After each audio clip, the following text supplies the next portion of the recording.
もし隣人があなたに対していつか殺してやると考えていたら、2023年6月2日アメリカフロリダ州オカラ夜9時911へ1本の通報が入りました。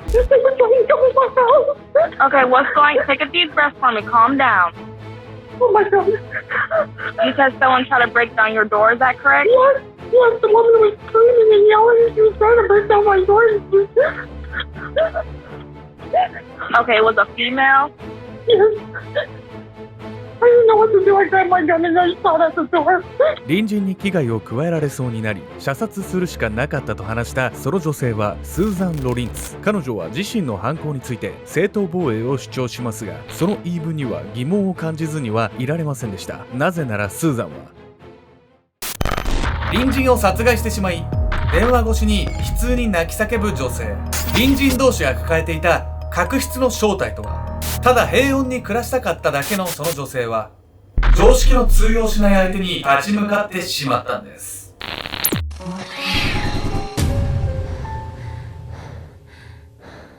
おそすけんちゃんです。いやみやみこんな。皆さん最近ね X で世にも奇妙な物語のトラウマ回みたいなのがバズってて、でなんかおばあちゃんってやつをねほうそれ見たんですよ僕。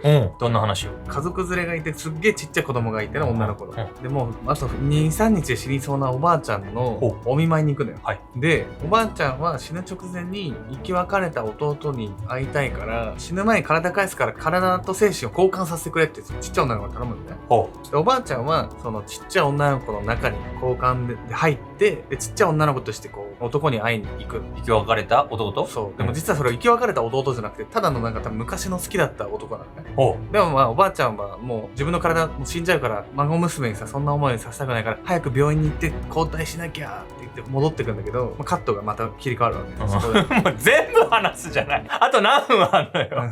ネタバレありです。まだネタバレじゃないから。今序盤これ。でこっからネタバレありね。でこっからネタバレありだ。もうすぐ終わるから。ちっちゃい子がね30年ぐらい経ったカットに切り替わるわけですよ。そしたらそのちっちゃい子の中身はおばあちゃんだったの。おばあちゃんは奪ってそのまんま娘殺したってこと？孫を殺したの。その怖くない？とんでもババアじゃない。で何？その作品を見て、何も学べてない。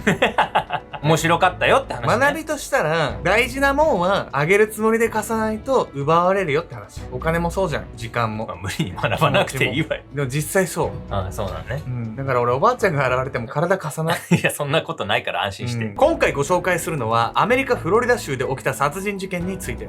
いわゆるね近隣トラブルの事件だったんですが、加害者と被害者どちらに非があるのか警察も判断が難しいものだったんです。そのどっちに非があるかわからないっていうのは結局被害者にも非があるかもしれないってこと？加害者の話的にはそうなんですよ。しかしねこの動画をご覧の皆さんはどちらが本当に悪かったのかっていうのを考えながらねぜひ見ていただければと思います。事件の日とあるアパートへ駆けつけた警察。現場では一人の女性の死をめぐり悲痛な叫びが響いていたんです。罪に問えない殺人。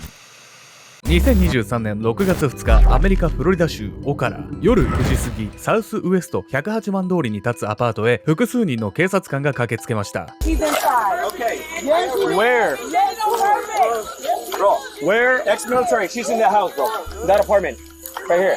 This first apartment. I need like a tour.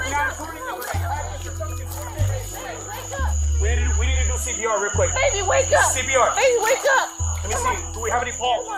複数の建物が立ち並ぶ敷地内の芝生の上で胸から血を流した女性が倒れていました。警察は救命措置を施しますが、この十数分後女性は搬送先の病院で息を引き取ったんです。亡くなった女性はアジカ AJ オーエンズ。4人の子供を育てるシングルマザーでした。そして実は警察を呼んだのは彼女を撃った張本人、隣人のスーザン・ロリンツという女性だったんです。スーザンはこの日警察に2度の通報をしていました。1度目の通報は不法侵入者がいるというもの。それからわずか数分後2度目の通報で隣人を撃ってしまったと自ら罪を告白したんです。亡くなったアジカの対応を終えた警察は続けて加害者のスーザンの元へ。 Sheriff's office, come outside with your hands up! This is the Marion County Sheriff's Office, come outside with your hands up!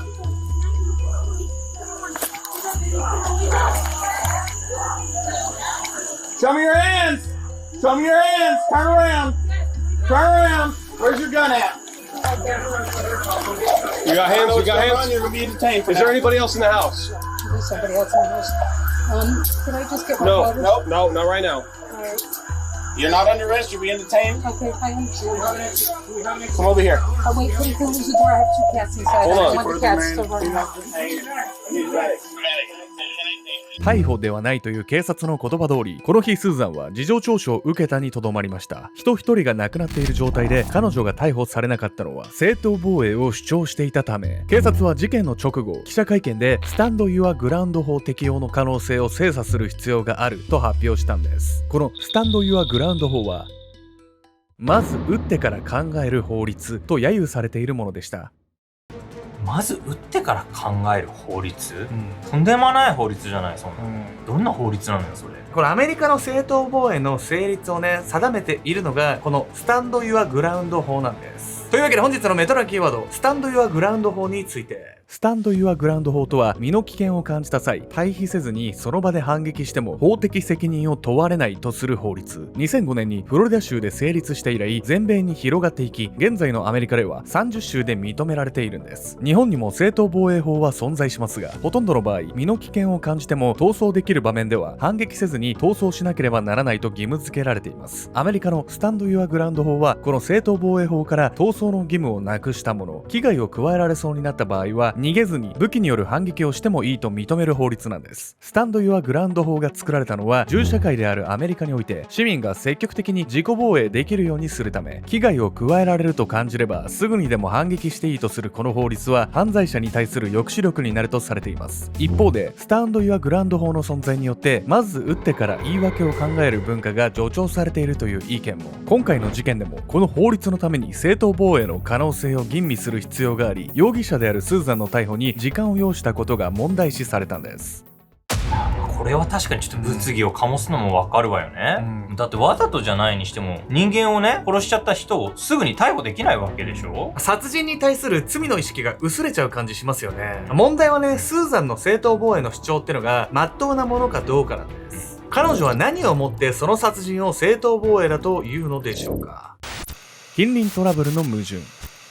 事件当日の2023年6月2日夜9時1分、スーザンは隣人を撃ってしまったと自ら警察へ通報を入れました。その通報の中でもすでに彼女は正当防衛を主張していたんです。Okay, what's going? Take a deep breath for me. Calm down.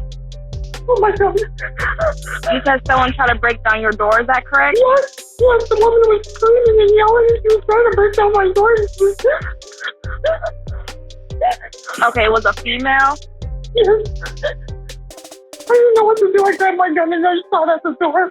スーザンの証言では隣人のアジカは突然押しかけてきてドアノブを回そうとさえせず破壊するほどの勢いでドアを叩き続けていたといいます。その最中彼女はお前を殺すと叫んでいたとも。彼女は15分も家のドアを叩き続けていたんです。本当にドアが壊れそうだった。警察の調べに対しそう語ったスーザン、銃撃の際も被害者アジカに命中させるつもりはなくドアを叩き続ける彼女への威嚇のつもりだったと話します。スーザンはドア越しにアジカの姿が見えない状態で引き金を引きました。アジカの体より上を狙ったつもりのその弾丸は運悪く彼女の胸を貫いてしまったというんです。お隣さんが玄関ドアを壊そうとしてるっていうのは確かに本当だったらねめちゃくちゃ怖いわよ。でもなんか妙な感じしない？本当に殺すつもりなんてなかったの？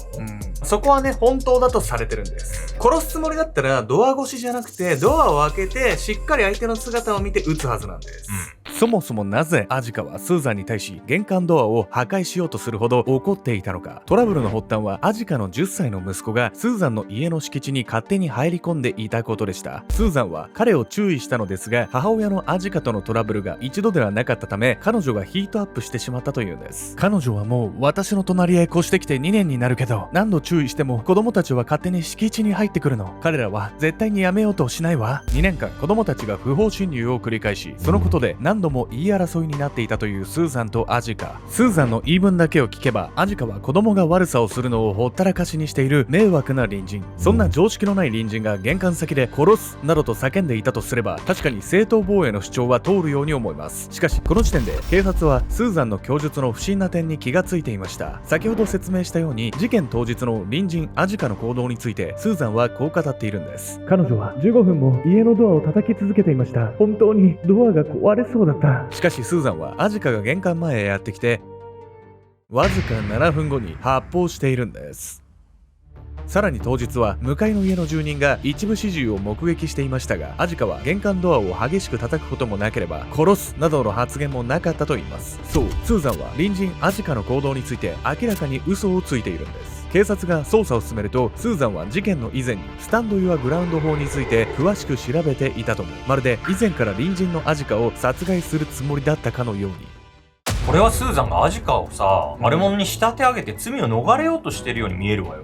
というわけでね、彼女たちがね、隣で暮らしていた2年間っていうのをちょっとね、振り返っていければと思います。その関係性とかね、そこに至るまでの経緯っていうのを知れば、どちらに本当の非があるのかっていうのはわかるんです。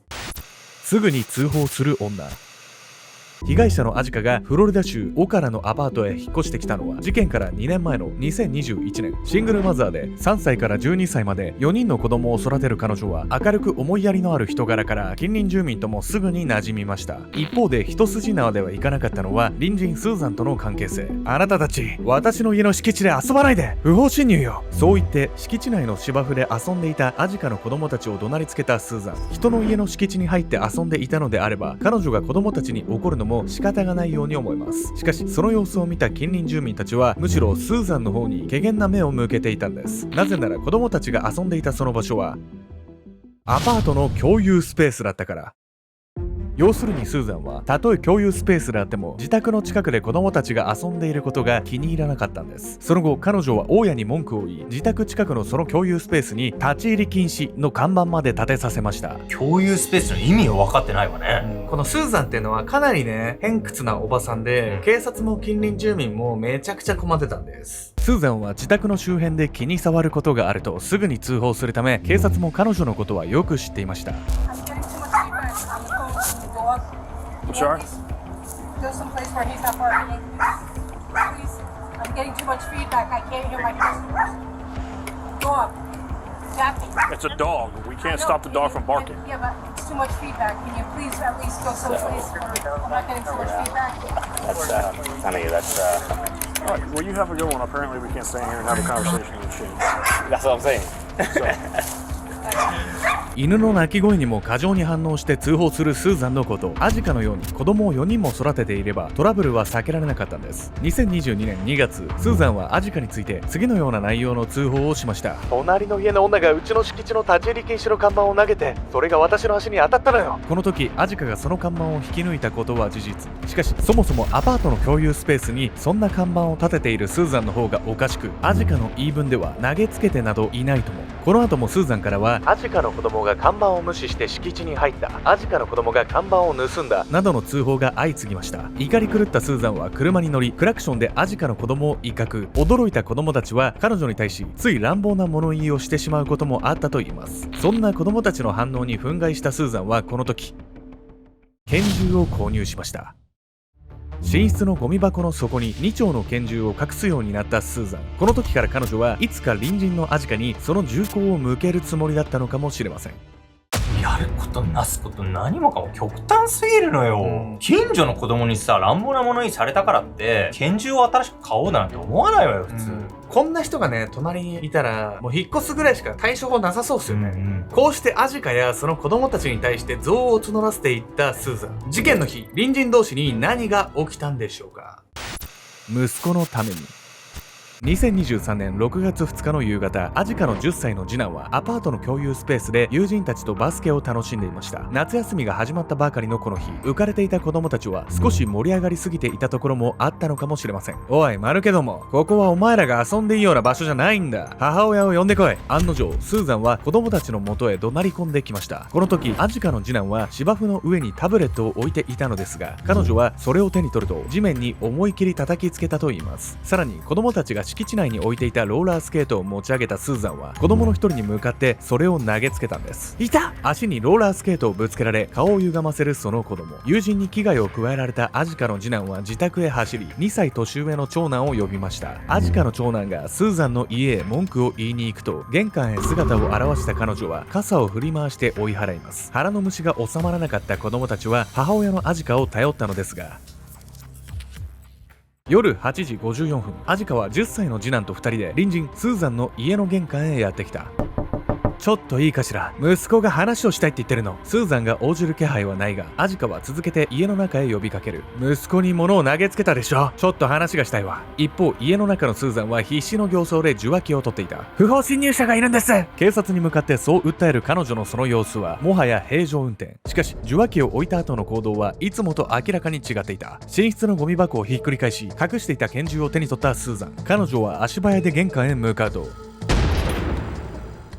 アジカの息子や近隣住民などこの事件の目撃者は多数おり、スーザンの発砲が正当防衛などではないことは誰の目にも明らかでした。それでも彼女の言い分を尊重し、即日の逮捕は控えていた警察。事件から4日後の6月6日、オカラの裁判所前では約30名によるデモが行われ、スーザンの早期逮捕と起訴を訴えました。この動きもあってか、翌日の6月7日、警察はようやく彼女を逮捕。アジカはさ、子供たちへの暴力に対する抗議をしに行って殺されちゃったわけでしょ。それはもう母親として当然のことをしたまでじゃない。理不尽すぎるわよ、いくらなんでも。子供たちのね、精神状態っていうのはもう心配ですよね。自分のためにね、隣人と話をしに行った母親が殺されちゃったわけですから。裁判によってスーザンは一貫して無罪を主張。アジカが今度こそ殺しに来ると思ってパニックになったんです。銃を手に取った記憶はありませんが、気がついたら撃っていたんです。彼女はこの後に及んでまだ被害者のアジカに責任を押し付けようとしました。一方で裁判官は事件当日の状況からスーザンをこう断じたんです。当日、被告人はドアの内側におり、通報により警察も到着間近でした。さらに被害者はドアの前に立っていただけで危害を加えるような状況でもありませんでした。発砲は全く不要であり、事件は恐怖ではなく怒りによって引き起こされたものです。2024年11月25日、隣人アジカに対する過失致死で有罪となったスーザンに下された判決は懲役25年。求刑されていた30年からは減刑されたものの、フロリダ州の量刑基準においてはほぼ上限に近い判決が下されたんです。判決前、スーザンは遺族への謝罪の言葉を述べましたが、被害者アジカの母親はその態度を懐疑的に見ています。判決の土壇場で謝罪をされても真実味に欠けます。またアジカの死を目の前で目撃してしまった10歳の次男は事件について次のように話しました。僕のせいでお母さんが死んでしまった。芝生の上でお母さんが倒れた時ももっと助けようと努力できたんじゃないかと思います。事件後、遺族はフロリダ州からスタンド・ユア・グランド法を撤廃するための運動を開始。スタンド・イン・ザ・ギャップと名付けた基金を設立し、支援者とともに法改正に働きかけているんです。一方でスタンド・ユア・グランド法は銃社会において必要だとする声もあり、議論の長期化が予想されています。マンションやアパートなどの集合住宅では近隣トラブルを避けられない場面も確かに存在します。時にはスーザンのような危険な隣人に当たってしまうこともあるかもしれません。あなたは近隣トラブルで困った経験はありますか？もしあるとすれば、その時どのように対処しましたか？